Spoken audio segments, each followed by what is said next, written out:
Bismillahirrahmanirrahim. Assalamualaikum warahmatullahi ta'ala wabarakatuh.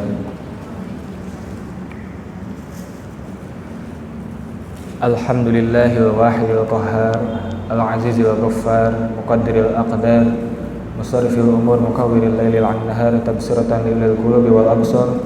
Asyhadu an la ilaha illallah wahdahu la syarikalah wa asyhadu anna Muhammadan 'abduhu wa rasuluh. Allahumma salli wa sallim wa barik ala sayyidina Muhammad wa ala ali sayyidina Muhammad. Allahumma iftah alaina futuhal 'arifina bi hikmatik wa ansur alaina rahmatak wa dzakirna ma nasina ya dzal jalali wal ikram. Amma ba'd.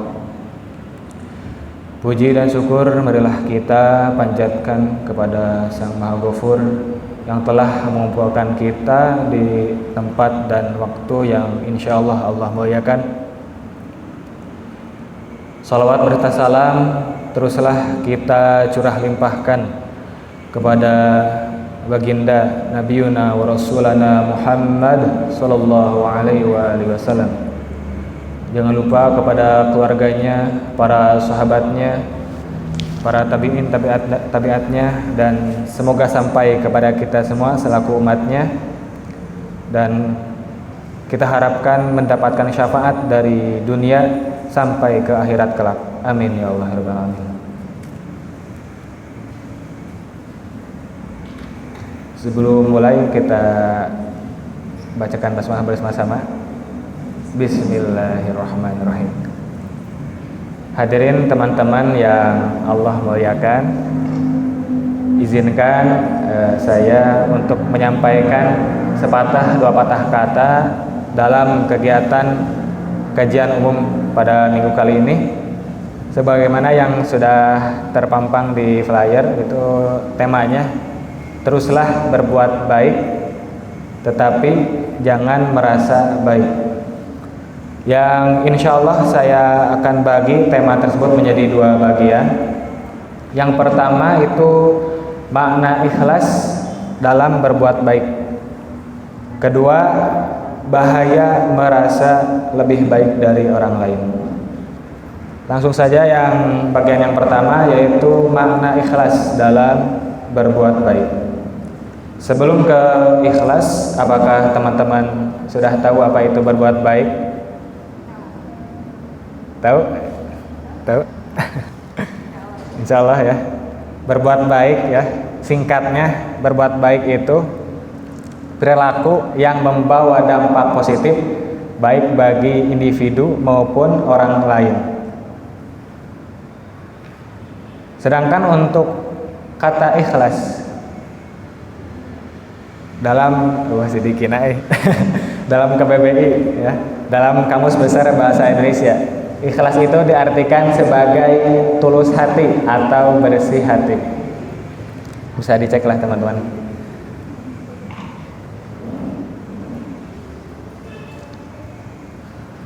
Nah, dan sedangkan menurut Hujatul Islam, ikhlas yakni kata Imam Abu Hamid Al-Ghazali dalam kitab Qami'ut Tughyan, beliau mendefinisikan yang artinya kurang lebih seperti ini. Ikhlas itu apa yang ada dalam tujuan amal murni untuk mendekatkan diri kepada Allah. Jadi apa yang ada di dalam tujuan amal kita itu, dalam beramal itu murni hanya untuk mendekatkan diri kepada Allah. Jadi hematnya ikhlas adalah melakukan sesuatu semata-mata karena Allah, bukan karena ingin pujian, bukan karena ingin pengakuan, bukan karena ingin balasan. Jadi lillahi ta'ala. Perintah Allah Subhanahu wa ta'ala mengenai perintah ikhlas dalam berbuat baik atau beramal soleh ada dalam Al-Quran surah Al-Bayyinah ayat 5. A'udzu billahi minasyaitonir rajim. Wa ma umiru illa liya'budullaha mukhlishina lahud-din hunafa wa yuqimus salata wa yu'tuz zakata wa dzalika dinul qayyimah. yang artinya mereka tidak diperintah kecuali untuk menyembah Allah dengan mengikhlaskan ketaatannya, dengan mengikhlaskan ketaatan kepadanya, lagi hanif yakni istiqomah, melaksanakan sholat, menunaikan zakat. Itulah agama yang lurus, yakni benar. Dalam sebuah hadis, Rasulullah SAW pernah ditanya mengenai makna ikhlas, dan kemudian Rasul bertanya kepada malaikat Jibril, dan malaikat Jibril langsung bertanya kepada Allah. Allah berfirman, ikhlas adalah satu di antara rahasiaku yang aku titipkan di hati seseorang yang aku cintai dari hamba-hambaku, yang tidak dapat dilihat oleh malaikat yang mencatat dan oleh setan yang merusak. Nah, meski hanya Allah yang mengetahui keikhlasan seseorang, ada tokoh sufi besar pada abad ketiga Hijriah, yaitu Dhunnun al-Misri. Beliau mengemukakan bahwa ikhlas memiliki tanda-tanda. Dalam kitabnya yakni Ar-Risalah Al-Qusyairiyah karya Dhunnun al-Misri, beliau mengatakan ada 3 tanda keikhlasan seseorang. Yang pertama, menganggap pujian dan celaan sama. Ya, seseorang yang betul-betul ikhlas akan bersikap sama ketika dia menerima pujian ataupun celaan dari orang lain. Dia tidak akan terpengaruh dengan pujian ataupun celaan tersebut. Begitu kata Dhunnun al-Misri dalam kitabnya. Jadi baginya apapun yang dilakukan, amal soleh dan amal kebaikan apapun itu lillah, karena Allah dan untuk Allah. Kemudian tanda yang kedua, tanda keikhlasan yang kedua menurut Dhunnun al-Misri itu melupakan amal baik. Suatu ketika Presiden keempat kita, Gus Dur ya, pernah ditanya mengenai makna ikhlas. Menurut beliau, ikhlas adalah seseorang bekerja untuk orang lain dan telah memberikan kesenangan kepada mereka.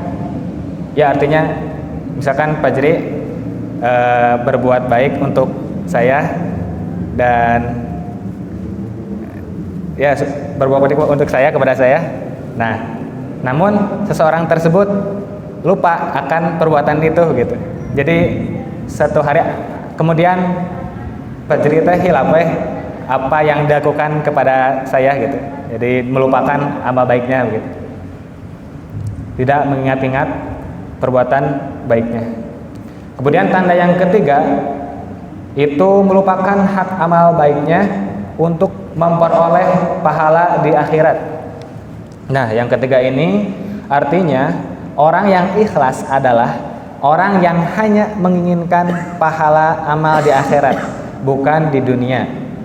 Jadi tidak pernah mengharapkan imbalan atau balasan amal baiknya di dunia ini. Nah, ikhlas adalah amal ibadah yang dilakukan oleh hati. Nilai ibadah yang dilakukan oleh raga sangat bergantung pada nilai ikhlas yang ada dalam hati seorang mukmin. Dan berkaitan dengan ikhlas, Syekh Nawawi Al-Bantani membaginya menjadi 3 tingkatan. Nah, hal ini diungkap dalam kitab Nurul Dolam karya Syekh Nawawi Al-Bantani. Di dalamnya tingkatan keikhlasan itu, yang pertama, ikhlas karena Allah. Nah, ikhlas karena Allah menempati posisi pertama dan utama. Ikhlas dalam kelompok ini adalah seorang mukmin ketika beribadah kepada Allah dan melakukan amal soleh, sama sekali tidak mengharapkan apapun kecuali ridho Allah. Tidak juga mengharapkan pahala surga atau untuk menghindari siksa neraka. Nah, menurut Syekh Nawawi, ikhlas seperti ini berada pada tingkatan tertinggi. Ari abdi pribadi soalnya ngaros teh tak acan dugi gitunya karena tingkatan kayak gitu da salat oge ning sieun disiksa di neraka. Gitu bener abdi pribadi tapi ai teman-teman insyaallah dan atas dugi ka dia. Terus tingkatan anu kedua ikhlas karena akhirat. Nah, tingkatan ikhlas kedua adalah beribadah dan beramal soleh karena mengharapkan pahala, mendapatkan surga dan takut pada siksa neraka. Menurut Syekh Nawawi, tingkatan ikhlas ini berada pada tingkatan menengah. Kemudian tingkatan yang ketiga, ikhlas karena dunia. Tingkatan ikhlas terakhir adalah beribadah karena mengharapkan balasan di dunia. Misalnya seseorang melakukan ibadah, membaca surat Al-Waqiah misalkan dengan harapan bisa mendapatkan kekayaan, terus mengeluarkan sedekah dengan harapan mendapatkan rezeki yang berlipat ganda dan seterusnya. Nah, menurut Syekh Nawawi, ikhlas karena dunia ini adalah tingkatan paling rendah. Langsung saja yang ke bagian yang kedua, yaitu bahaya merasa lebih baik dari orang lain. Merasa diri lebih baik dari orang lain adalah salah satu sifat yang harus kita hindari, ya. Harus kita hindari. Apabila kita sudah merasa lebih baik dari orang lain, maka sejatinya kita belum benar-benar baik. Nah, sifat ini merasa lebih baik dari orang lain adalah salah satu indikator ataupun ciri dari sifat dari perilaku ujub, ya. Ujub atau perasaan kagum terhadap diri sendiri merupakan salah satu penyakit hati yang sangat berbahaya dalam Islam. Karena ujub dapat merusak amal ibadah dan membawa pada kesombongan. Kemudian ujub itu juga bermacam-macam. Yang pertama, ujub terhadap amalan ibadah. Nah, ujub ini muncul, ya, ketika seseorang merasa bangga dan kagum dengan amalan ibadahnya sendiri, seperti sholat, puasa, atau sedekah, dan ingin menunjukkannya kepada orang lain. Dalilnya ada dalam Al-Quran surah Al-Baqarah ayat 264. Al-Baqarah ayat 264. Teman-teman bisa catat dan lihat nanti, ya. Kemudian ada hadis Nabi, hadis riwayat Imam Ahmad.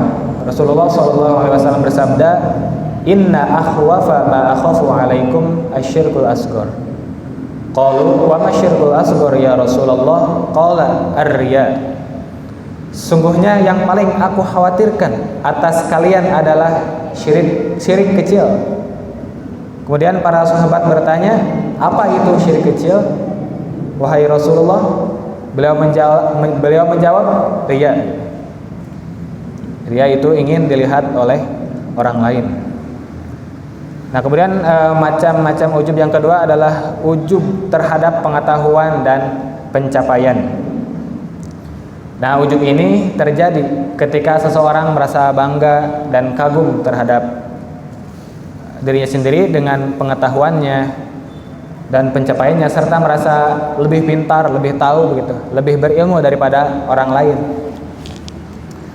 Dan hal ini tentu menyebabkan kesombongan, ya, dan dapat meremehkan orang lain gitu. Bisa dianalogikan kalau kita misalkan saya dikasih mobil oleh Pak Rektor misalkan, maka atau teman-teman, ya, dikasih mobil oleh Pak Rektor, kira-kira responnya seperti apa gitu? Senang, ya, pasti.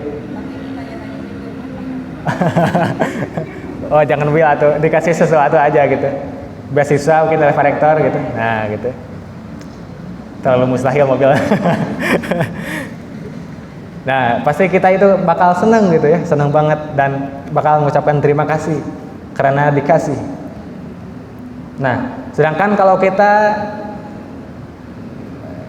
biaya kuliah misalkan mendapatkan membayar kuliah itu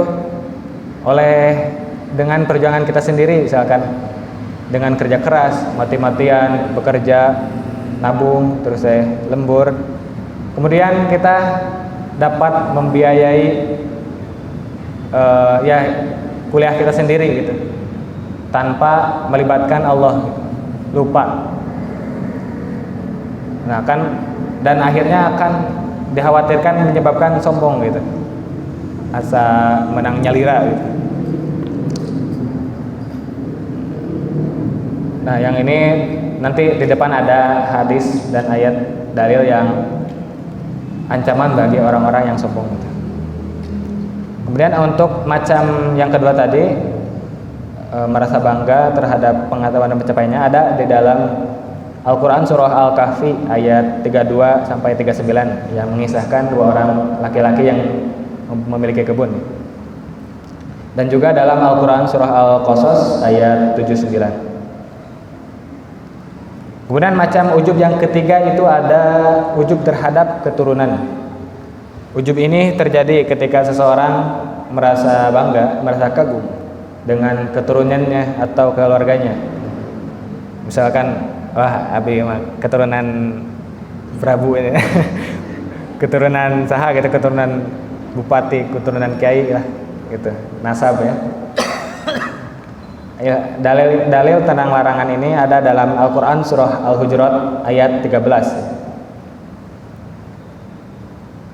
Dan Rasulullah SAW bersabda, laisa minna man da'a ila asabiyah wa laisa minna man qatala ala asabiyah wa laisa minna man mata ala asabiyah. Yang artinya, bukan termasuk golongan kami orang yang menyuruh kepada ashabiyah, yaitu fanatisme kesukuan. Bukan termasuk golongan kami orang yang berperang karena ashabiyah, dan bukan termasuk golongan kami orang yang mati karena ashabiyah. Hadis riwayat Abu Daud. Nah, ini merupakan sebuah ancaman gitu bagi yang merasa berbangga dengan keturunannya atau kelompoknya gitu. Kemudian macam ujub yang keempat adalah ujub terhadap kecantikan atau keperkasaan. Tentu ini muncul ketika seseorang bangga dan kagum dengan penampilan fisiknya, ya baik itu kecantikan, keperkasaan, atau kekuatan, sehingga meremehkan orang lain yang tidak memiliki penampilan fisik yang sama. Nah, selanjutnya adalah kita rangkum itu dampak negatif daripada ujub. Allah Subhanahu wa taala berfirman dalam Al-Qur'an surah Luqman ayat 18, A'udzu billahi minasyaitonir rajim. Wa la tusa'ir khaddaka lin-nasi wa la tamshi fil ardi maraha. Innallaha la yuhibbu kulla mukhtalin fakhur. Yang artinya, janganlah memalingkan wajahmu dari manusia karena sombong, dan janganlah berjalan di bumi ini dengan angkuh. Sesungguhnya Allah tidak menyukai setiap orang yang sombong, lagi sangat membanggakan diri. Kemudian dalam Quran surah Al-Isra ayat 37, wala tamshi fil ardi maraha innaka lan takhriqal arda wa lan tablughal jibala tula. Janganlah engkau berjalan di bumi ini dengan sombong, karena sesungguhnya engkau tidak akan dapat menembus bumi dan tidak akan mampu menjulang setinggi gunung. Boro-boro setinggi gunung orang mah setinggi pintu gente ya. Rasulullah SAW bersabda, la yadkhulul jannah man kana fi qalbihi mithqala dzarratin min kibrin. Tidak akan masuk surga orang yang di dalam hatinya ada seberat biji sawi dari kesombongan. Hadis riwayat Muslim. Tuh, saudara-saudara, aya rasa sombong kita dina hati orang seberat biji sawi lah satu. Seberat kumaha eta biji sawi satu. Teu kabayang. Ayo orang pagawean asa sombong gitu nya, masing untuk seberat biji sawi lah. pasti karasa. Mudah-mudahan ditebihkan orang tina sifat kesombongan eta. Nah, yang pertama dampak negatif dari ujub ya, itu merusak amal ibadah. Tentu, amal yang dilakukan dengan niat ujub tidak akan diterima oleh Allah karena niatnya tidak murni untuk Allah, tetapi untuk mendapatkan pengakuan dari manusia. Ya kan, kayak kan orang percayanya ayat yaumul akhir gitu, di kayak saat hari kiamat ada yaumul hisab gitu. Nanti pas penghisaban kita misalkan ini naudzubillah kita rajin beribadah, kita rajin beramal, tetapi di hadapan Allah itu tidak ada artinya sama sekali, kan sangat sakit gitu ya. Karena Allah tahu niat kita itu bukan untuk karena Allah, karena ingin mendapatkan pengakuan dari makhluknya. Kemudian yang kedua, tentu kalau ujub pasti menumbuhkan kesombongan ya. Dampak negatif yang kedua, menumbuhkan kesombongan. Karena ujub adalah pintu menuju kesombongan yang merupakan sifat tercela dalam Islam dan dapat menghalangi seseorang dari rahmat Allah. Kemudian dampak negatif ujub yang ketiga adalah mengganggu hubungan sosial. Tentu ujub dapat merusak hubungan kita dengan sesama manusia, dengan orang lain, karena seorang yang ujub cenderung merendahkan dan meremehkan orang lain. Nah, jadi Allah Subhanahu wa taala memerintahkan kita sebagai muslim itu untuk berlaku tawadu, merendahkan hati ya, kepada Allah Subhanahu wa taala, baik ke Allah dan ke makhluk. Allah Subhanahu wa taala berfirman dalam Al-Qur'an surah Al-Furqan ayat 63. A'udzu billahi minasy syaithanir rajim. Wa ibadur rahmanil ladzina yamshuna 'alal ardi hawnan wa idza khatabahumul jahiluna qalu salama. Hamba-hamba Tuhan yang Maha Pengasih itu adalah yang berjalan di atas bumi dengan rendah hati. Dan apabila orang-orang bodoh menyapa mereka dengan kata-kata yang menghina, mereka mengucapkan salam. Nah, kemudian bagaimana tuh life hack ataupun tips gitu agar kita dapat menghindari merasa diri lebih baik daripada orang lain gitu. Yang pertama itu tips menjaga hati dari merasa diri lebih baik. Yang pertama, kita ingat kepada makhluk pertama yang merasa lebih baik dari yang lainnya. Siapa? Makhluk pertama yang merasa lebih baik dari ya, betul. Iblis. Iblis adalah makhluk pertama yang merasa dirinya lebih baik, yaitu ketika Allah menyuruh kepada malaikat dan iblis ya untuk bersujud kepada Nabi Adam. Kalau malaikat langsung bersujud, tetapi iblis berkata, lupa lagi, itu pokoknya khairum minha. Jadi aku lebih baik daripada dia gitu. Saya diciptakan dari api sedangkan Adam dari tanah gitu. Ya kan merasa lebih baik gitu. Jadi kita ingat ke sana, jadi kan kita juga tidak mau disamakan dengan yang namanya iblis gitu. Kemudian cara tips yang kedua itu kita harus ingat bahwa orang lain gitu, boleh jadi orang lain itu punya amalan yang membuatnya yang membuatnya lebih mulia di hadapan Allah gitu. Jadi misalkan Pak Jeri tidak tahu nih punya amalan apa yang bisa dekat dengan Allah begitu. Dengan amalan itu Pak Jeri lebih disukai oleh Allah daripada kita, karena pandangan Allah dan pandangan kita itu jauh berbeda lah, sangat jauh berbeda. Kemudian ada satu makalah dari Ibnu Athaillah As-Sakandari yang berbunyi seperti ini. Zayyin nafsak bil ma'siyah wala tuzayyin nafsak bil ibadah. Yang artinya hiasilah dirimu dengan maksiat dan jangan hiasi dirimu dengan ibadah. Awas jangan salah arti ya. Ini bukan berarti kita melakukan maksiat terus ya. Bukan anjuran untuk bermaksiat. Jadi yang menafsirkan atau menjelaskan dari maqalah Ibnu Athaillah ini juga bukan sembarang syekh gitu. Ada Imam Al-Ghazali ya yang menafsirkan kata maqalah Ibnu Athaillah ini. Jangan ditelan mentah-mentah karena power. Nah, kata Imam Al-Ghazali dalam kitab karangannya yaitu Bidayatul Hidayah, ya sudah pada tahu. Beliau menjelaskan bahwa yang dikatakan oleh Ibnu Athaillah As-Sakandari, yang hiasilah dirimu dengan maksiat dan jangan hiasi dirimu dengan ibadah, itu bukan berarti perilaku kita, tetapi itu adalah sikap sikap hati gitu. Jadi jika melihat anak kecil ataupun orang yang lebih muda daripada kita, nah anggaplah dia belum berdosa, dia dosanya lebih sedikit daripada kita begitu.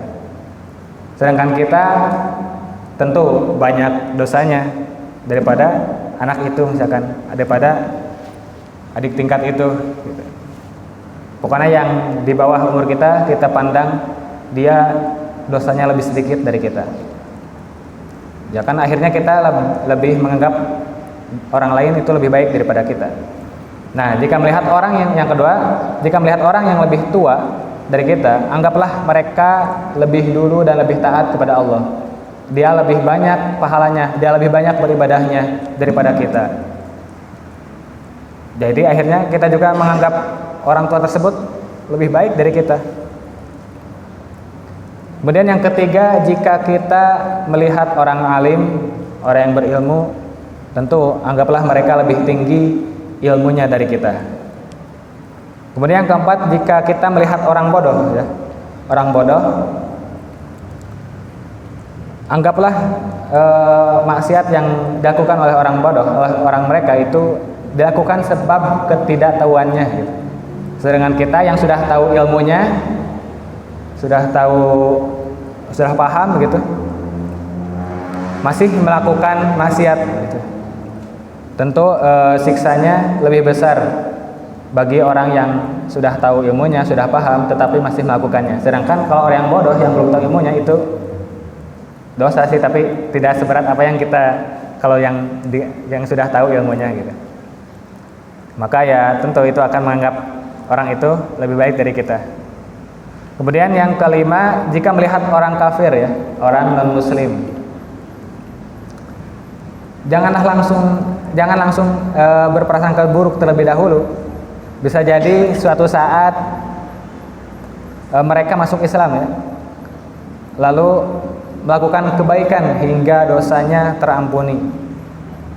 Karena kan lupa lagi, pokoknya yang menentukan kita itu akhir hidup kita ya. Akhir hidup kita apakah husnul khotimah atau su'ul khotimah? Semoga kita termasuk orang-orang yang husnul khotimah. Amin. Ya kan bisa jadi kalau orang yang non muslim itu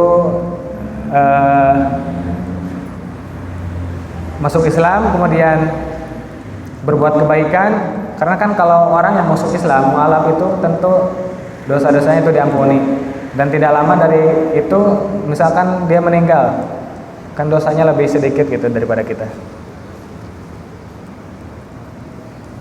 Jadi jangan menganggap orang non muslim itu lebih buruk daripada kita, belum tentu gitu. Kemudian kesimpulan mungkin ya, kita gak tahu akhir hidup seseorang. Bisa jadi hari ini kita ngaji, besok futur atau malas atau bermaksiat. Hari ini seseorang bermaksiat, tapi besok dia tobat dan wafat dalam keadaan husnul khotimah. Ujub adalah penyakit hati yang berbahaya, yang dapat muncul dalam berbagai bentuk, seperti kebanggaan atas amalan ibadah, pengetahuan, keturunan, dan penampilan fisik. Ujub merusak keikhlasan dan dapat membawa pada kesombongan yang dilarang dalam Islam. Islam mengajarkan untuk selalu bersikap rendah hati dan mengakui bahwa segala kelebihan dan keberhasilan adalah karunia dari Allah Subhanahu wa taala. Jadi dengan memahami akar dan dampak dan cara menghindari ujub melalui introspeksi, muhasabah, pendidikan dan pengembangan karakter, seorang muslim dapat menjaga hatinya dari penyakit ini dan mendekatkan diri kepada Allah Subhanahu wa taala. Jadi muncul tema tadi, teruslah berbuat baik, tapi jangan merasa baik gitu. Jangan lelah berbuat baik, jangan berhenti berbagi manfaat, tapi juga jangan cepat merasa sudah cukup baik. Karena tugas kita bukan jadi yang paling baik di antara orang lain, tapi jadilah versi yang lebih baiknya pribadi kita dari hari kemarin. Ada makalah ataupun quotes dari guru saya, Kiai Haji Al-Thohir Fuad, tampilan batiniah harus lebih diprioritaskan daripada tampilan lahiriah. Kemudian dari Gus Baha, konsisten atau istiqomah yang paling sulit adalah konsisten untuk tidak merasa lebih baik dari orang lain. Begitu. Semoga Allah istiqomahkan kita dalam kebaikan dan dijauhkan daripada ujub dan riya. Agar lebih barokah, marilah kita bersalawat bersama-sama kepada Nabi Muhammad SAW bersama-sama. Salatullah salamullah ala Taha Rasulillah. Salatullah salamullah ala Yasin Habibillah. Sekali lagi. Salatullah salamullah ala Taha Rasulillah.